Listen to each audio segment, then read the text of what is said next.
स्वागत है। देखते हैं अंदर की बात। एकनाथ शिंदे के गुट ने शिवसेना से बगावत करके महाराष्ट्र की सियासत में भूचाल ला दिया था। महाराष्ट्र के इस सत्ता संघर्ष पर सुप्रीम कोर्ट का फैसला जल्द आ सकता है।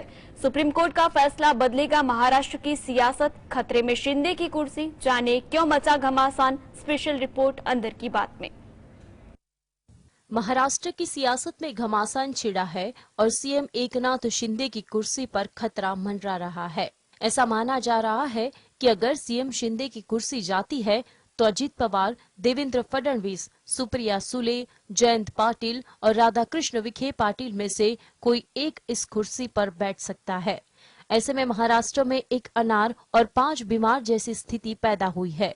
महाराष्ट्र के सत्ता संघर्ष पर सुप्रीम कोर्ट की संविधान पीठ अपना फैसला किसी भी वक्त सुना सकती है। एकनाथ शिंदे ने 40 शिवसेना विधायकों के साथ ही की गई बगावत महाराष्ट्र के राजनीतिक इतिहास में सबसे बड़ी बगावत कही जाती है। शिंदे के इस कदम और हिम्मत ने उन्हें पीएम मोदी और केंद्रीय गृह मंत्री अमित शाह के बेहद करीब पहुंचा दिया। बीजेपी और शिंदे के करीबी सूत्रों बताते हैं कि शिंदे और अमित शाह के बीच शानदार ट्यूनिंग है। ऐसे में शिंदे की छुट्टी होने की खबर भले ही राजनीतिक गलियारों में हो रही है, लेकिन कोर्ट के फैसले के बाद भी शिंदे को विधान परिषद का सदस्य बनाकर सीएम बनाया जा सकता है। अगर कोर्ट का फैसला सीएम शिंदे के पक्ष में नहीं आया तो उनकी कुर्सी जाना तय है। पिछले कुछ हफ्तों से 5 नेताओं को ही भावी सीएम बताया जा रहा है और इनके पोस्टर भी लगाए जा रहे हैं। लेकिन सवाल ये है, क्या ये होर्डिंग बिना नेताओं के आशीर्वाद से लग रहे हैं? Bureau report, GST. पार्टी की प्रत्याशी शैली ओबरॉय एक बार फिर दिल्ली की मेयर बन गई हैं। उनके अलावा मोहम्मद इकबाल को भी डिप्टी मेयर पद के लिए निर्विरोधन चुन लिया गया। तो क्योंकि बीजेपी की ओर से मेयर और डिप्टी मेयर के प्रत्याशियों ने चुनाव से पहले अपना नाम वापस ले लिया। कांग्रेस ने क्यों किया चुनाव का बहिष्कार, क्यों भाजपा रेस में से हुई बाहर, देखते हैं रिपोर्ट अंदर की बात। आम आदमी पार्टी के कैंडिडेट शैली ओबरॉय और मोहम्मद इकबाल दिल्ली के मेयर और डिप्टी मेयर बन गए हैं। उन्हें दूसरे साल के लिए निर्विरोध चुन लिया गया है क्योंकि बीजेपी के दोनों कैंडिडेट शिखा राय और सोनी पांडे ने चुनाव के एन पहले अपना नामांकन वापस ले लिया था। बीजेपी की ओर से आरोप लगाया गया था कि आम आदमी पार्टी संविधान के तहत काम नहीं कर रही है।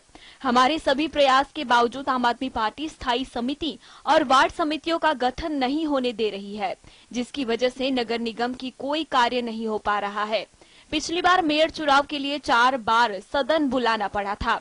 कांग्रेस के नवनिर्वाचित पार्षदों ने मेयर चुनाव का बहिष्कार किया था। इस दौरान कोई विरोध नहीं हुआ था और न ही किसी तरह की नारेबाजी हुई थी। मेयर चुनाव में दिल्ली के कुल 10 मनोनीत सांसदों, 14 मनोनीत विधायकों और 250 में से 241 निर्वाचित पार्षदों ने वोट किया था। Bureau report, GSTV. तो भारत के जम्मू कश्मीर के निवासी कंगाल पाकिस्तान में लगातार पैसे डाल रहे हैं। ये रिपोर्ट चिंता का सबक हो सकती है क्योंकि लोगों के पैसे की सुरक्षा की गारंटी नहीं है। समाचार एजेंसी एएनआई की रिपोर्ट के मुताबिक जम्मू और कश्मीर के निवासियों का हाल के समय में पड़ोसी देश पाकिस्तान के कुछ शहरों में तेजी से निवेश बढ़ रहा है। जैसा कि काफी समय से जानकारी है कि पाकिस्तान की आर्थिक हालत बेहद खस्ता है और यह देश कंगाली की कगार पर खड़ा है। ऐसे में यह रिपोर्ट आना कि जम्मू और कश्मीर के निवासियों ने पाकिस्तान के शहरों जैसे इस्लामाबाद, लाहौर, कराची और अन्य शहरों में भी अरबों का निवेश किया है, चिंता का सबब हो सकती है। दरअसल पाकिस्तान के मीडिया सियासत डेली ने इस खबर को छापा है। सियासत डेली की रिपोर्ट में इस बात का भी जिक्र है कि पाकिस्तान में इस समय काफी सारे स्कैम हो रहे हैं और इसके चलते निवेशक अपना पैसा खो ही रहे हैं क्योंकि वहां माफिया काफी ताकतवर है। जैसा कि ये बात सबको पता है कि पाकिस्तान की आर्थिक हालत और वित्तीय तस्वीर दोनों बहुत खराब है। यह पड़ोसी देश कंगाली की कगार पर खड़ा है और मार्च 2023 में इसकी महंगाई दर उछलकर 35% पर आ गई थी। उसके अलावा वहां पब्लिक सब्सिडी वापस ली जा रही है और हर चीज के महंगे टैरिफ के साथ साथ पाकिस्तानी रुपए की लगातार गिरती कीमत भी उसके लिए मुसीबत का सबब बनी हुई है। अंतर्राष्ट्रीय मुद्रा कोष के 1.1 अरब डॉलर के बेल आउट पैकेज को सुरक्षित रखने की कवायद में पाकिस्तान सरकार इन सब हथकंडों को अपना रही है। Bureau report GSTV। पाकिस्तान से कई सामान आयात करता है तो इसमें से ज्यादातर का इस्तेमाल रोजाना भारतीय घरों में होता है। भारत का पाकिस्तान के साथ व्यापार लगातार बढ़ा है तो कंगाल पाकिस्तान को भारत में ये सामान आयात करके मुनाफा होता है। इनमें ड्राई फ्रूट से लेकर फल आदि कई सामान शामिल हैं। महाकंगाल पाकिस्तान का हाल बेहाल है। गरीबी और तंगहाली से लोगों का जीना मुश्किल हो गया है। हाल ये है कि पाकिस्तान में लोगों को सैलरी तक नहीं मिल पा रही। हालांकि कंगाल पाकिस्तान से भारत आज भी ऐसी 10 चीजें खरीदता है जो घर घर में इस्तेमाल हो रही है। आपने शायद कभी इन चीजों पर ध्यान नहीं दिया होगा। इनमें से कई चीजें ऐसी है जो भारतीय घरों के किचन में रोजाना इस्तेमाल हो रही है। पाकिस्तान से भारत आने वाले सामानों में सीमेंट, चमड़ा और ताजे फल आदि कई चीजें शामिल है।